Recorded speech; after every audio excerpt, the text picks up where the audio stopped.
give a little background on this. My son has known Jason for a while in Seattle and witnessing to him and talking to him, and he called me up. He knew that Pastor Daryl and Lee were going to be over the house, and Tom was here, and Johnny was at the meal, myself and Gloria, and we were going to see the movie Courageous. And so Matthew called right when the movie had started, and I said, well, after the movie, we'll be home, come, and bring Jason to us, and we'll pray for Jason. And I'll just go a little further, and I would like you to tell the rest of the story, Jason. Matthew told me over the phone, look, Dad, Jason's dying. He just got kicked out of another hospital. There's nothing they can do. Sepsis is destroying his body. I think what a month or two before that, it was a car accident that hit your leg, collapsed the whole artery, vein from the ankle to the groin, and it was totally clotted, and it was becoming infected. And so we started praying. You can give us the rest. Well, I was out on, I was crossing the street late one night, and Aurora, everybody knows about Aurora. People don't always slow down. And, I was almost all the way across the street, and a car coming down the road sped up actually to try to, hit the yellow, but he was way after the red. And I hit the car with both my hands, still launched back about 10 feet, and landed on my feet, but the car hit my leg, probably going about 30 miles an hour at least.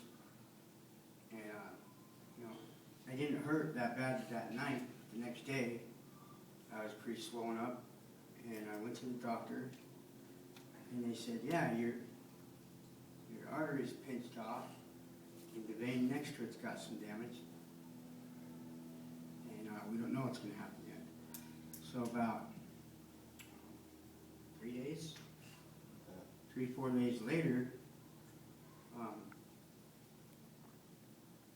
I started having trouble walking, and at the time I was still struggling with a place to live.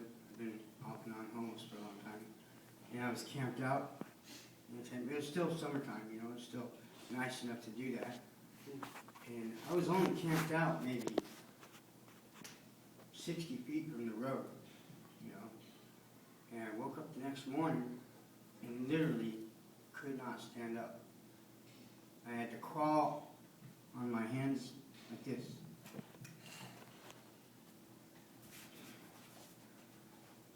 To the road. All the way to the road. And then crawled into the road to flag somebody down to stop. Hoping I wouldn't get run over. And they called the ambulance, took me to the hospital, and then they did CAT scan, which is where they stick in this thing. It's like a funnel, and they take slices of pictures, every side, every angle of your leg, and they said, we don't know what's happened to you, but you have a blood clot that's from your hip to your ankle, and it's completely plugged off horizontally and vertically. Ooh. Basically, my whole veins were clogged off, the whole thing. They said, I don't know how this happened. This usually would take years to happen. And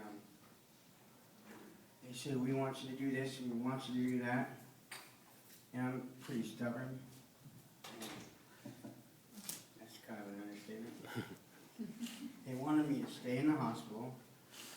And this was at Harborview, the first one. Well, some things happened between me and the one doctor, and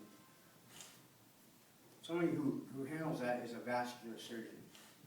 That's the only person that can even identify and handle that sort of problem. And every time I've gone in there for this, they've called a vascular surgeon. So I'd been in the hospital for about 12 hours in the ER in Harborview, and they finally called the vascular surgeon. She showed up. She was nice, and she wrote some orders. And because I had disagreement with this other doctor, mysteriously the orders she wrote weren't responded to, and then apparently they disappeared. So I left against medical advice. I was very angry, and I said, well, if you leave, you're gonna be in deep trouble, because it's just gonna get worse, and it did. My leg started swelling up, and about 2-3 days later, Matt took me to another hospital. This time they kept me, and they did a procedure where they went in this artery, because the thing with a clot is it breaks off, you know, a little tiny bit of it, it'll either go to your brain or your lungs and you're dead.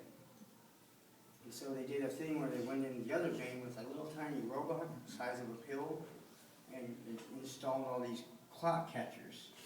So if a clot does break off, they'll catch it first, or it'll kill you. And they told me this wasn't painful.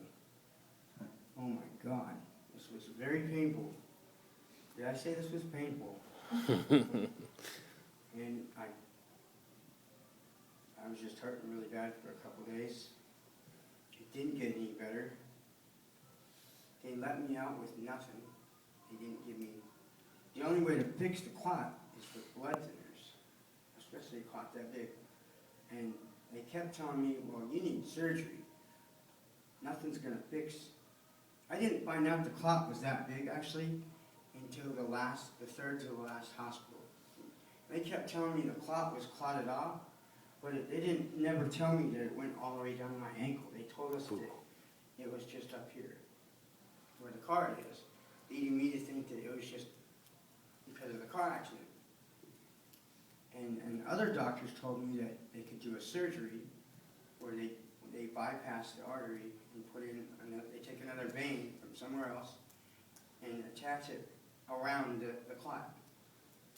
And so I had my hopes that that could be done. And my next hospital trip was Swedish hospital. Stayed there 10 days on antibiotics because I had the blood infection.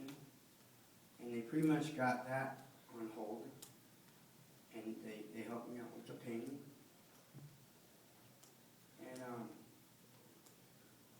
the whole time there, I had a lady come in and talk to me. The person in charge of my case was a surgeon, a vascular surgeon. And the whole time there, like every other day, they would prepare me for surgery. They'd tell me, okay, well, you know, when you have surgery, you can't eat nothing after midnight or whatever. They did that to me at least 3 different times.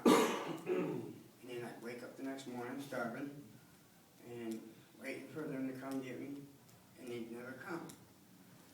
And I think to myself, what is going on here? You know? And, so the surgery never happened. Eventually I get let out, and I'm starting to think, I'm pretty sure that it's because I'm homeless and I have no medical insurance. Because, you know, people with money get treated differently, whether you want to believe it or not. It's a fact. And vascular surgeons don't like to do pro bono work. So they discharged me too, with nothing. And I was out 2 weeks, probably a good 2 weeks. And my leg was probably about this big around. Filled his pant leg. I couldn't, when I tried to show them my leg that night, I had to tug because the leg, you know, totally expanded out the pants. I mean, it was hard to get it up over the part of my calf. And I pulled it up that night and showed them, they were like, whoa, it was not good looking. And, I mean, you can still see a little bit how much bigger it is than the other one, but it's nothing like it was. It was huge. I mean, it was 4 or 5 times bigger than his right calf. You know, it's funny as you tell this story, Jason. It just makes me think that God had another plan. Why you weren't getting healed by the doctors, and I don't think it was because the doctors necessarily were mean. I just think that God was.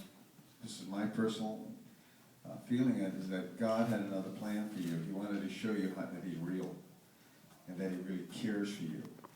And if I can just take it a little further on this, is that we met at the house, we started praying. First of all, we prayed for you, that you'd really receive Christ. And Jason, we prayed for him, and I remember you comment, you said you started crying, you said you hadn't cried in 20 years. Made a lot of us cry. Not to have cried in 20 years, it seems impossible. Get emotional about things like this. But then we prayed for your healing. And your comment to me, Jason, was, and to the others that there, is that already the pain in your chest and in your heart was gone. I think you said that part was gone. It was already, you had pain in your right side of your groin area, and that was gone. The leg still hurt, but it wasn't like it was before. Yeah. We talked with you quite a while after that, and then I called Matthew the next day and said, what happened? Because the last doctor, the last hospital. I waited a long time to go to the next hospital. I just kept telling myself that it would always be there and I could always go back to another one. There's hospitals everywhere. So I waited like 2 or 3 weeks. And when I went to the last hospital, which was Virginia Mason, I was in there about 6 hours. They did the CAT scan again, but I started swelling up. My chest, neck,